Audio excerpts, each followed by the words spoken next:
Suizidioaren inguruan hitz egiteak ekarri duena da gaur egungo egoerara ekarri gaitu. Ikusiko balitz egoerak hobera egin duela, onartu dezaket estrategia on bat izan daitekeela. Baina esango nuke justu kontrakoa gertatu dela.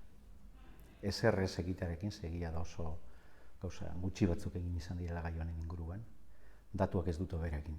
Eta ikusi besterik ez dago beste arlo batzuetan, prebentzio politika batzuk aurrera eman izan direlako, lortu da arazo hori aurre egitea.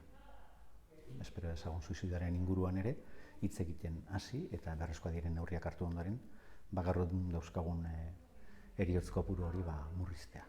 Suizidatzeko erabaki hartu duena normalean arrastoren bat ematen du. Normalean. Arrasto horiek identifikatzea izaten da, edo izan beharko luke lehen da biziko urratsetariko bat. Hilda gero, jabetzen gara arrasto horiek zeintzuk izan diren, eta jabetzen gara hau adio mezu bat zen, baina normalean beranduegi izaten da, ez? Horretan gizarte osoari erakutsi beharko gendioke posible dela arrasto batzuk, uzten dituzten arrasto batzuek beste begirada batekin so egitea, ez? Hasi gara zenbait ekimenekin, pixkanaka bagoaz, baina lehen esan dugunaren hildotik andoaz, isiltasun horretatik atera dezagun eta plazaratu posible dela honi aurre egitea ere.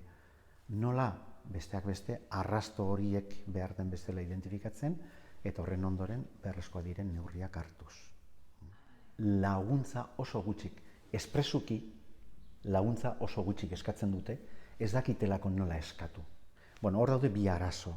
Bata da, ez dakite nola eskatu eta gaia nola hain tabua den, eskatzeko ere zailtasun ikeragarriak jartzen ditugu. Baina arrastoak usten dituzte. Arrastoak bai 80% usten dituztela. Batzuk badira inolako arrastorik gabe joaten direnak, baina oso gutxi dira. Horiek bai, gero identifikatzen direla honek hau egiten zuen, eta arrasto horiek jarraituz, ondorio horretara iritsi ziteken. Baina espresuki laguntza eskatzea idatziz edo ahoz hori oso gutxik egiten dute.